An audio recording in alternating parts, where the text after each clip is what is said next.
Hi, and welcome to the X22 Report Spotlight. Today we have a returning guest, Bix Weir.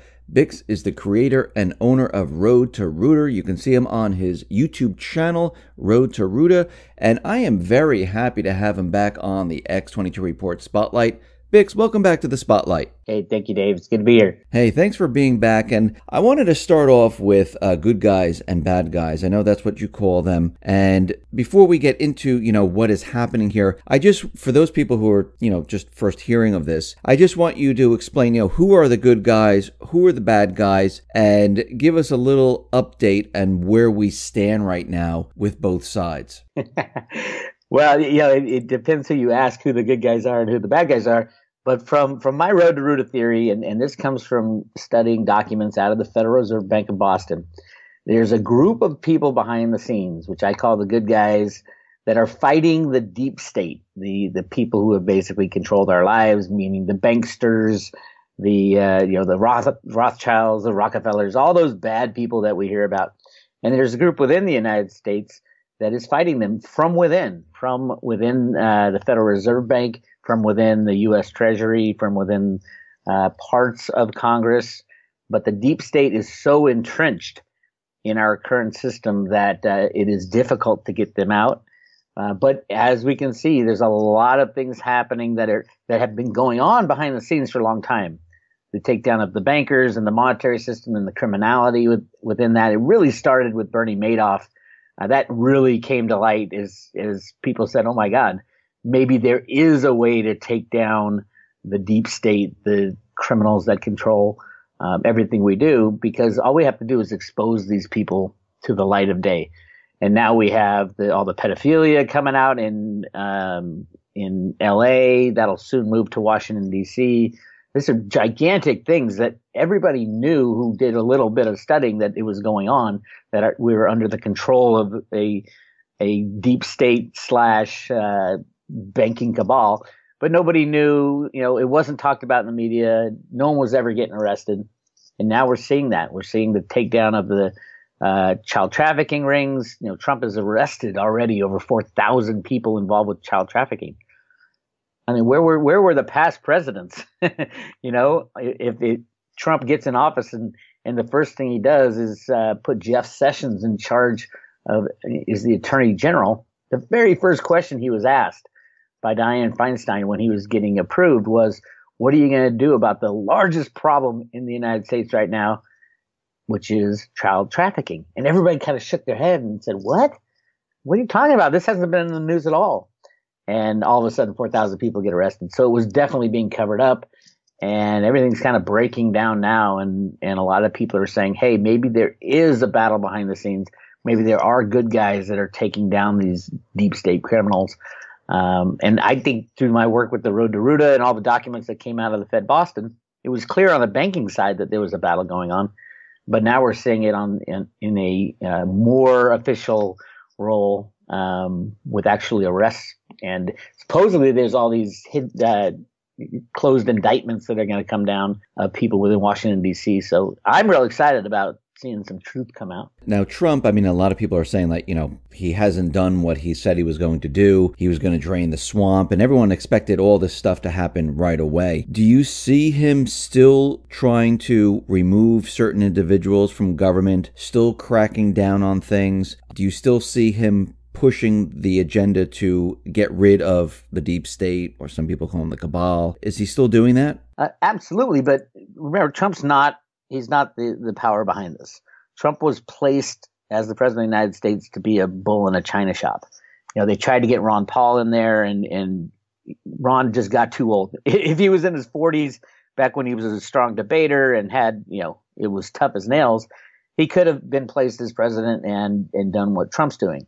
Trump is allowing the good guys within the government to take down the bad guys within the government. And yes, he's the front man for that. He's absolutely still doing it. And no, if Trump came in and pulled the plug on the whole game, we would have had a destruction of the monetary system, a destruction of our infrastructure, a destruction in confidence in government. We really, really would have been in a situation that could easily deteriorate into a Mad Max world. So there's a transition going on from the old system to the new system. And the new system is going to be built around trust and not the banking cabal. And that trust comes in the form of the cryptocurrencies.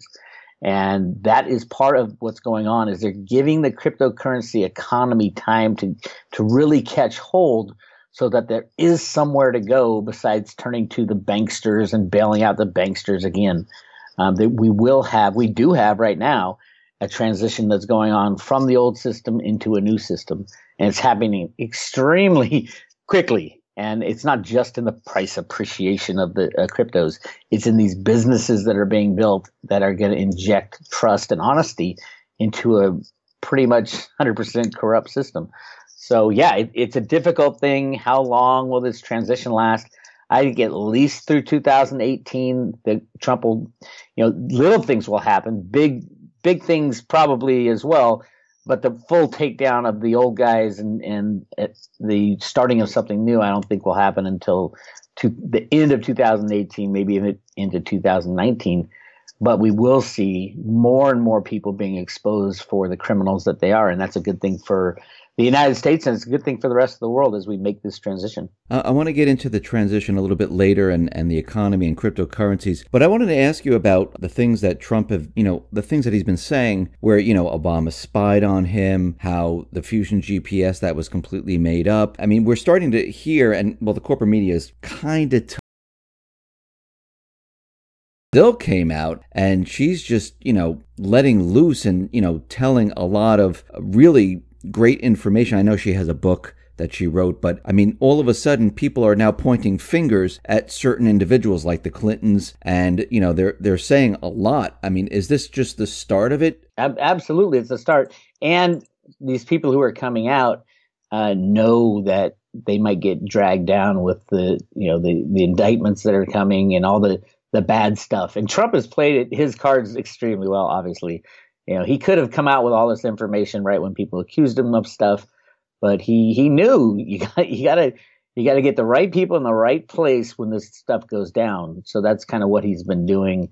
And yeah, people are turning on the Clintons because they know, the amount of criminality just in the uranium one, selling a quarter of our uranium to Russia, just in that is treason, and treason with the penalty of death. But there's so much more, especially in the Uma Abedin files, Anthony Weiner's laptop and all that. Uma Abedin was basically the tech administrator for Hillary Clinton's personal, because Hillary was absolutely techophobic. She didn't understand it. She didn't know how to do it, even to the point where Uma Abedin was printing out all of Hillary Clinton's emails and would give it to her. So Uma Abedin was the point person, and she saved all these files on her home laptop, which turned into Anthony, because she's married, or was married, to Anthony Weiner. So all this is in the hands of the New York Police Department, and they're not giving it up to the feds and the FBI and the Justice Department. I think they do have it now, but because it implicates so many of them too, and so and Trump has this information. Trump has been absolutely holding his cards to his hip and saying, let the leftist CNN, deep state, John McCain, you name it, say what they want. Ultimately, in the end, I have this, ace high straight flush that is going to beat anything they have. And the question is, when does he play his cards? And I think we're starting to see that, which is great, and it will escalate. And when the big names come down, you are going to see what they call a constitutional crisis, because you've got, I hear it's about a third of Congress will be implicated in one way or another to absolutely criminal behavior, not only financial, but really, really bad stuff that we don't even want to talk about, truthfully. I mean, when this does come down, how is this going to affect Americans? I mean, those people that are sleeping, that really aren't paying attention, that have been believing the corporate media about, everything they report on, when they start hearing names like the Clintons, McCain, and the rest, and whoever else is in Congress, we know, a lot of them are bought off, a lot of them deal, under the table. When all this starts to come out, pedophilia, we can go down the whole list here. I mean, isn't this going to be really bad for America? Isn't this going to be something where people might riot? I mean, just look, when Trump got elected, look how people reacted. When all this comes out, how do you think? But that's the thing. Who are they going to riot against? The bad guys, the deep state, have done a very good job at kind of making the left and the right enemies, confront each other. Now we've got a situation where we've got the left leaders and the right leaders being exposed to the world as these just mega criminals. So, the people won't be rioting against each other. The police will be on the side of the people as well. I mean, the crimes that were committed are so horrific that I think ultimately it will unite the country. I mean, the problems are going to come in the economic system when the fraudulent banking system falls apart and we see the stock market, close their doors, not go down, by 50%. At some point they'll just close their doors because it is so criminal and there's so much fraud and rehypothecation of shares. And, you name it, it's going to come out because once these floodgates open, they're going to try to release this stuff slowly but surely. But you hit a point where it's like, okay, fine. Things are so bad now. Here's everything that happened in the past. And here's how much you were lied to as human beings living around the world. This is just not just the United States. This is all around the world. And what are we going to do? Every country will have to say, what are we going to do to fix this? Luckily, the United States has a constitution. We have a Bill of Rights. We have these founding father documents that we can at least turn to. Yes, we may have to update some of them, but at least it's something. Whereas many other countries don't have anything, and the military will probably take over, and then you've got a dictator and you got other problems. So yes, it is a gigantic issue. Had Trump dumped all this stuff, the day he got elected, the United States would have just imploded and the world would have imploded. So he's trying to foment this transition. So we'll see how well it goes. But clearly, some of the bigger information is starting to leak out. And I do expect before the end of the year, some of the big deep state people will be exposed, which is really, really good for humanity. We have to live in a world that is full of trust, and you're not going to be able to trust people. That's a given. Your leaders, you're not going to be able to trust them. Nobody's going to trust anybody, and trust is the number one key for keeping an unbacked fiat system going. And once that trust is gone, you're in a world of hurt. Now, you mentioned the transition, and if we look out into the Middle East, we see that, there's huge problems in Syria where the cabal, where they were trying to get into Syria, remove Assad, that's not going as planned. We also see Saudi Arabia right now where they rounded up many individuals, closed bank accounts, and something is definitely happening in this area. What do you think is happening with Saudi Arabia? Because they're the center of the petrodollar. Exactly. And people need to understand what the petrodollar is. It's not money earned from selling oil. It was a planned event.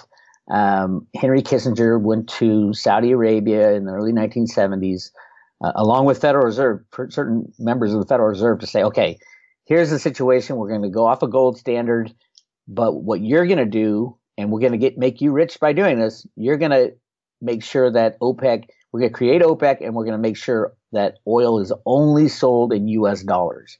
And what that did was create an artificial demand for U.S. dollars because oil is the largest commodity bought and sold in the world. So every country in the world had to hold in reserves U.S. dollars if they wanted to buy oil. And that's what it's all about. And when any country tried to go against that, the U.S. would go in there. If you read John Perkins's book, The Confessions of an Economic Hitman, the U.S. would just go in and either try to subvert the country or take it over or go to war.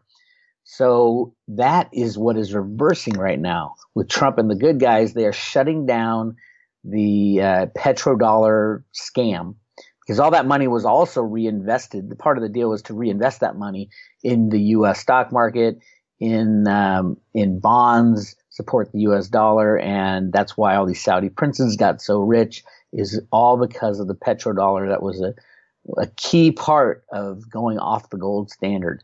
With that reversing, with China and Russia and different countries saying they're going to trade oil in things other than U.S. dollars, then all of a sudden that artificial demand for U.S. dollars is gone. No one will have to keep U.S. dollars in their coffers as reserves, and it reverses what went on before. And that is a gigantic thing. Do I think it is the be all end all of ending the U.S. dollar, the value of the U.S. dollar? No, the value of the U.S. dollar is determined by derivatives on the derivative markets. It's not about China selling a couple trillion U.S. dollars. The U.S. dollars is traded in the hundreds of trillions, and just listen to Jamie Dimon say every single day $2 to $5 trillion goes out of his money offices in Florida, his secret money vaults in Florida. Those numbers are just staggering, but that's what it took to maintain the faith and trust in the old system. And that's what's coming down with, and it can be seen by the arrests of like Bandar Bush, the Saudi prince that literally was involved in 9/11 and is a Bush family member. They used to call him Bandar Bush because he was hung out with the Bushes for so long. So yeah, it's all coming apart now, and it's a good sign that these Saudi princes are going down.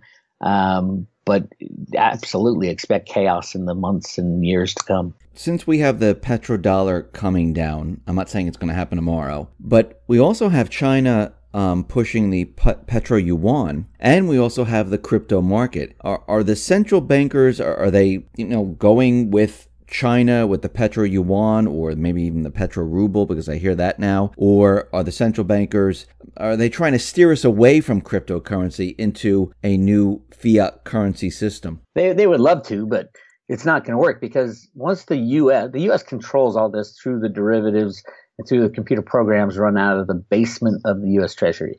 In the basement of the U.S. Treasury, they have a trading floor, also out of the Federal Reserve Bank of New York. They control prices on everything. So if it's not in the U.S. best interest, like a petro-backed yuan, I mean, just the concept of anything backing an unbacked fiat monetary system after the system crashes is ridiculous, because the trust is gone. When the system crashes, the U.S. dollar crashes, there's nothing stopping Steve Mnuchin, who is the U.S. Treasury Secretary now, but he used to be the head of IT for Goldman Sachs, for clicking on his computer and destroying Russia, destroying China. A click of a mouse, and they could dump all kinds of derivatives on the market, destroy any unbacked fiat financial instrument they want. They can destroy China tomorrow. They can destroy Russia. But truthfully, Trump, China, and Russia are teaming up together to take out the deep state. That's what's really going on.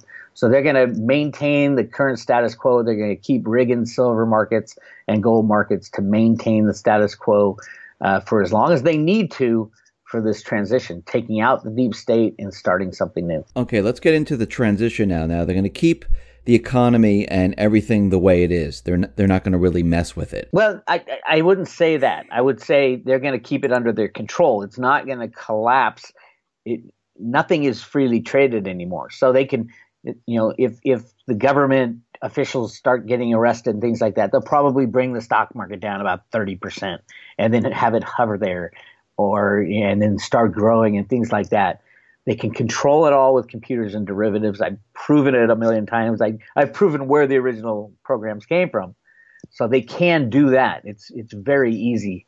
People look at the stock market and the price of gold and the price of silver and think, oh boy, the gold and silver bugs are going to win this battle. No, it is a computer program. All Steve Mnuchin has to do is click a mouse to dump $10 billion worth of gold contracts on the market, or $10 trillion or $10 quadrillion.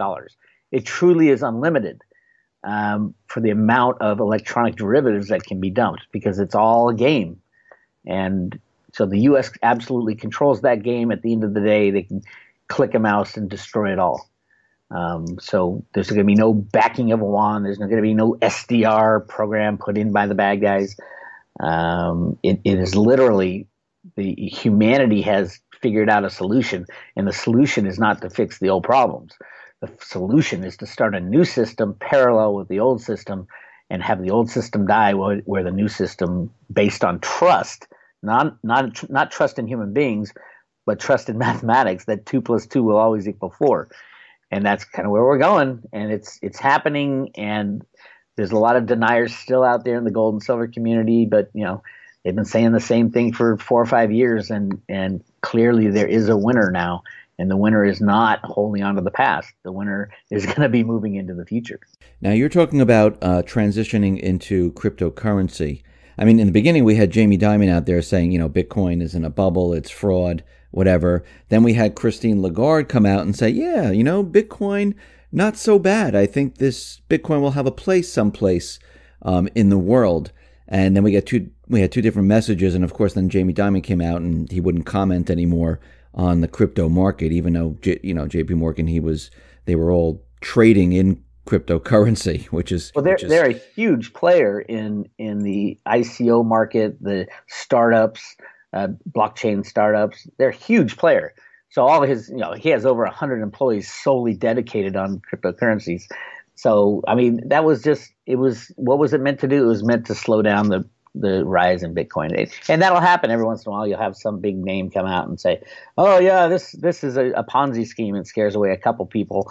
But that's it. We've heard it so many times from so many of the cabal and the bankster regulations. China says we're going to shut down all markets, all exchanges. Well, all they did was shut down the criminal exchanges that were trading rehypothecated Bitcoin.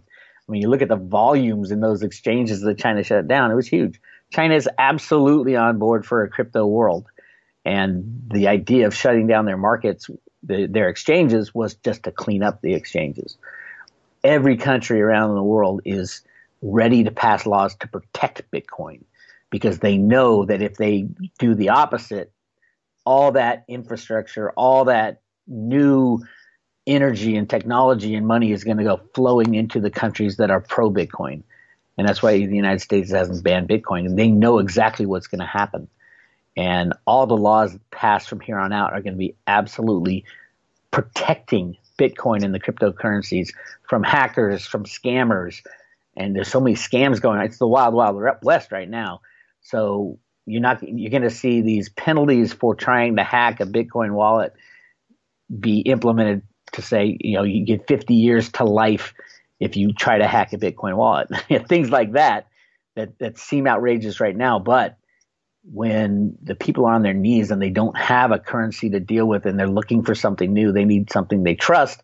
They can trust in math, but they can't trust in the companies and the people behind the scenes that are owning exchanges that rehypothecate Bitcoin and running scams like BitConnect, where it's a complete Ponzi scheme. But there's no regulation, so there's no one to stop it. And there's just so many people are going to get hurt by that type of stuff.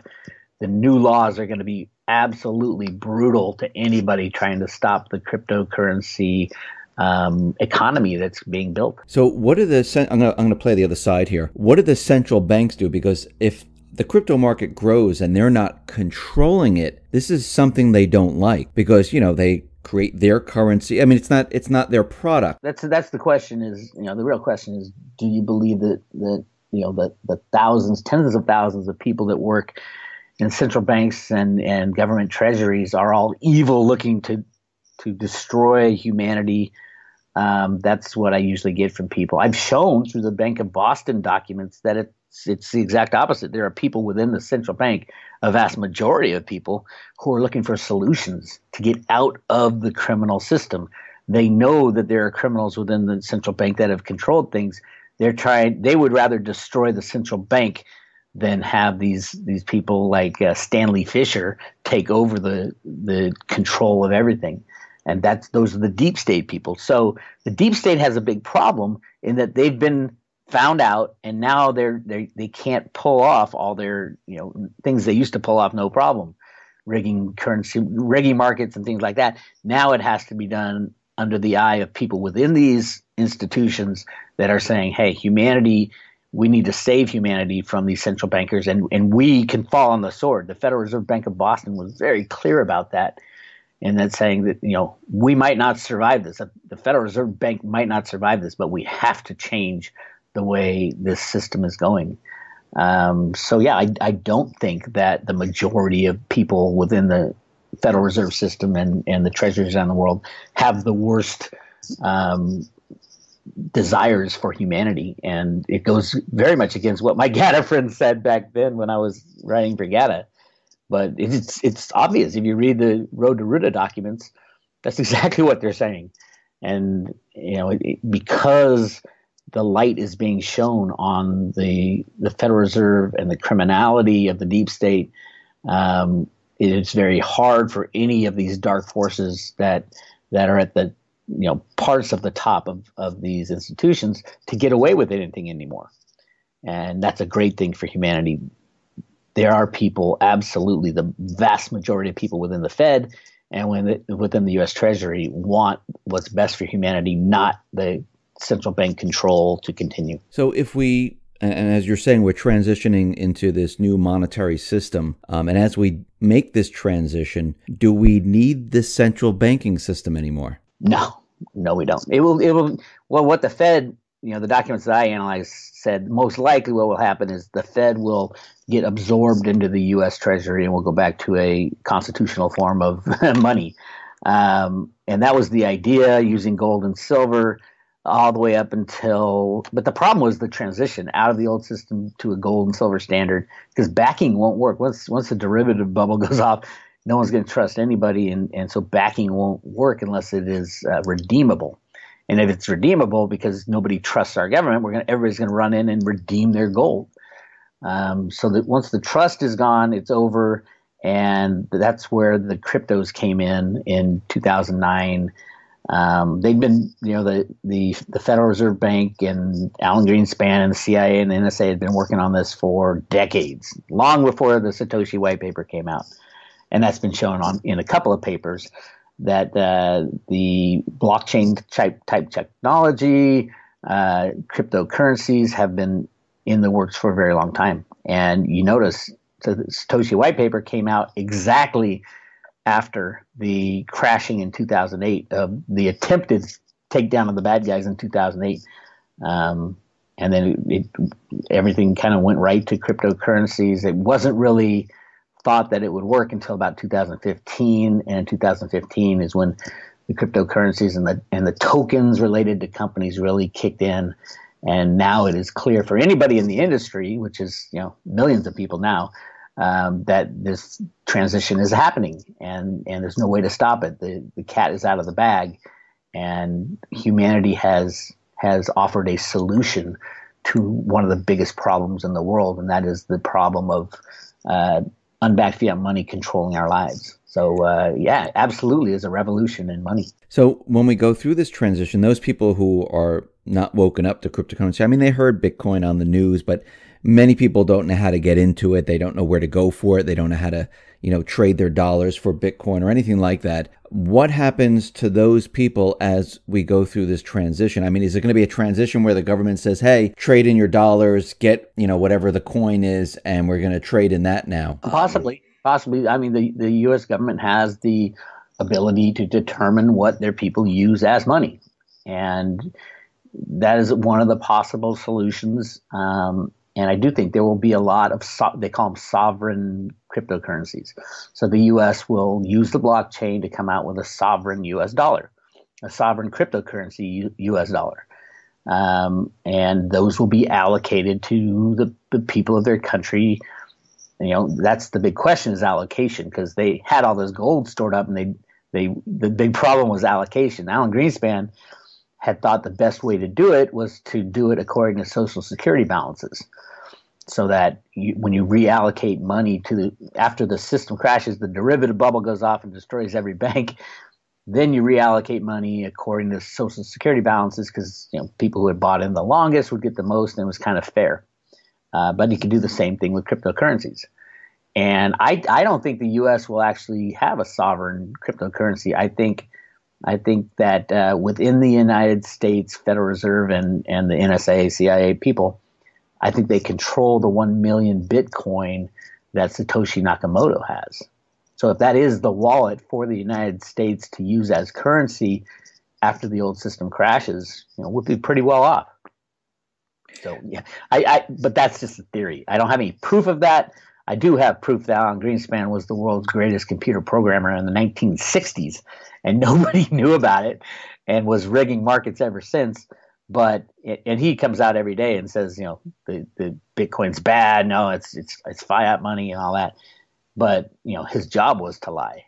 Ever since he got put in charge of the Council of Economic Advisors back in the early 70s, his job was to lie about what was really going on. So he's very old now and dying off, but absolutely he was instrumental in rigging the markets with computers and derivatives all throughout his life. So obviously the Federal Reserve is interested in computers and computer money, and he was knee deep in it, I think, back in the 80s and 90s. So then what happens to the financial institutions like JP Morgan Chase, Goldman Sachs, and the banking systems, Bank of America, Citibank, and all the others? Do we need any of these institutions? No. We haven't needed them for a long time. That debt system, it can't survive a derivative collapse. And that's what Alan Greenspan did in the late 90s, is he took away all regulations on derivatives so that the banks would blow each other up. He gave them enough rope to hang themselves, and now we have $100 quadrillion worth of derivatives that control our markets. So no, JP Morgan will go down. All the banking systems will go down, and the unbacked fiat money will go down. Question is, how long will it take? And that's where the manipulation comes in. How long will they manipulate? Yeah, I don't know. Truthfully, they're trying to get the crypto economy in place. 2018 is a huge year for all these crypto ICOs that had real products that are coming to market. It's going to be really exciting. And then, if you listen to Clif High, it's going to be quite a few years of the old system dying and the new system growing. So, place your bet now. You haven't missed out on Bitcoin, that's for sure, and the cryptocurrencies. If you're gonna get involved at some point in the next 10 years, you're gonna have a necessity of owning some unbacked cryptocurrencies. And these are backed by mathematics. And I know it's a hard leap for the gold and silver bugs.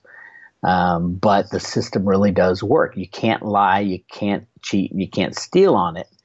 I mean, you can on not on the blockchain and the protocol for the good cryptocurrencies, but there are companies that do lie, cheat, and steal on the side all the time. But it's absolutely a godsend for humanity, because otherwise we would have had to crash the system, and so many people would have died. We're talking millions, if not billions, would have died because of everything would freeze up with no banks open, no credit, no nothing. And all the trust would be gone. That's the key. So no one could restart, hey, JP Morgan, here's another bailout. No, the people wouldn't stand for that. So we move on as a race and as a society, and on the sovereign level, on the state level, on the local level, we're going to have to move forward.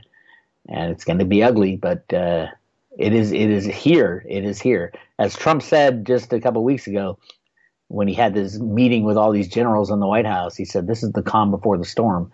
And now the storm has started. So you guys better get ready as fast as you can. Now, I just wanted to ask you, when we're going back to the banks and stuff, for those people who have their assets in the banks, their pensions, their savings, it's all in digital cash.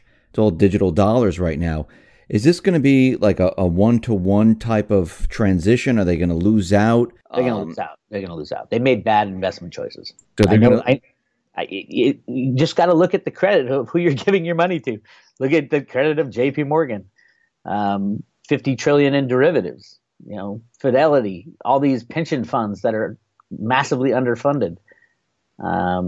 Everybody, it is a situation where people are placing their faith in the government, and your government is corrupt, and the old government is being taken out.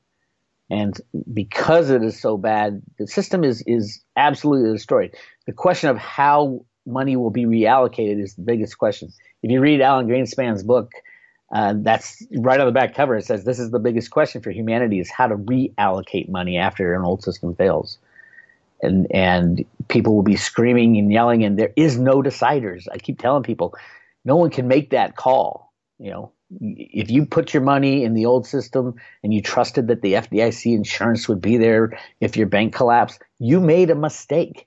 The FDIC can't insure the trillions and trillions and quadrillions of dollars that they are on the hook for.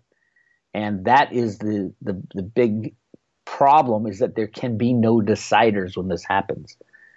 And Yeah, it's dog eat dog. So that's why Alan Greenspan said, well, the best way to do it in that scenario would be to allocate money according to Social Security balances.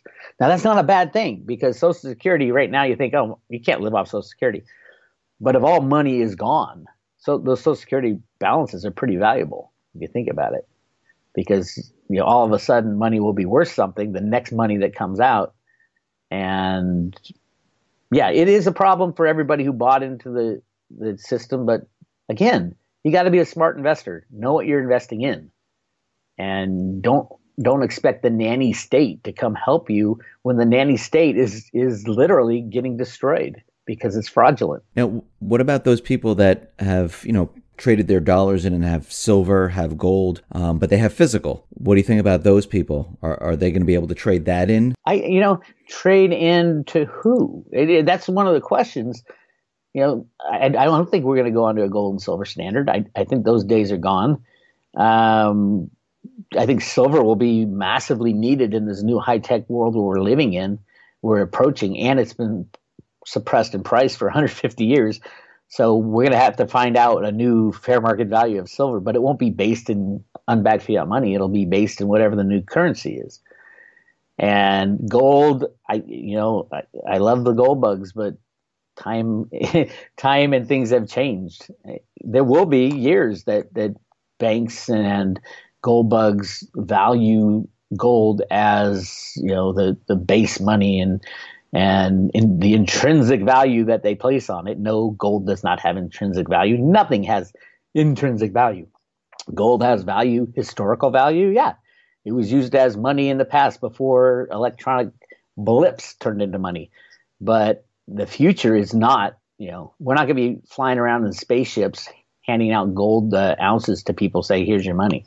It's all going to be electronic, and it's all got to be trustworthy. That's why the blockchain technology and inventions are so important.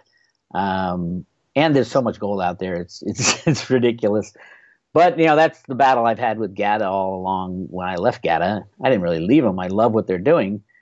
They're fighting for the freely traded metals, but unfortunately, time and circumstances have changed that story so that now the U.S. doesn't need gold anymore. We've got something else. We've got a cryptocurrency, and some people might turn to gold. If they can't figure out how to use a cryptocurrency, they don't have any cell phones in some country, they might go to gold. But in a high-tech world, gold is kind of obsolete. Silver will be in high demand, though. So hang on to your silver, I would assume. And obviously the cryptocurrencies are changing the world. So you're going to have to, at some point, you're going to get it. And probably you'll be allocated an amount of Bitcoin through the U.S. government if they truly have these 1 million Bitcoin Satoshi coins in these wallets. Everybody knows where those wallets are because it's all on the blockchain. It's just that who has the private key to open that? I think it's the U.S. government, and they'll do some kind of allocation of cryptocurrencies to their citizens. And every other country, you got to fend for yourself and figure out what's the best thing for your country. But clearly, the worst thing for the country is for the old system to continue functioning. And how much longer do you think the old system's going to continue on? To what? I'd say it's crashing now. It's in the process of crashing ever since 2008, and it's a slow crash, and the transition is moving more and more towards cryptocurrencies. Huge industries being built. You go to these crypto conferences, and there's young people and old people and banks and angel investors, and it is a monster. I would say it's getting to that point where it's going to be bigger than the early 1990s internet.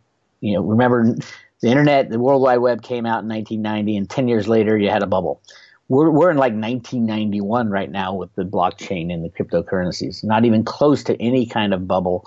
We've got huge companies that are going to displace the old companies, and it's really exciting. So if you haven't made the shift yet, if you haven't done the homework to figure out how to open a wallet, what is a wallet, you're going to do it at some point.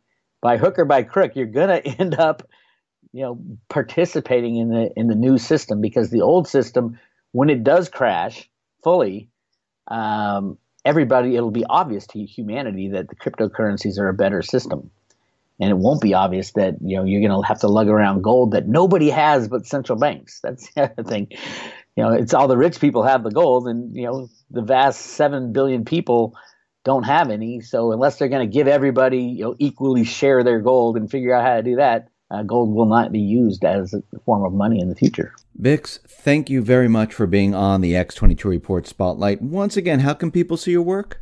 Go to RoadToRoota.com or the RoadToRoota YouTube channel, where I post something almost every day these days. Fantastic. Bix, once again, thank you very much. I appreciate it. Thanks, Dave.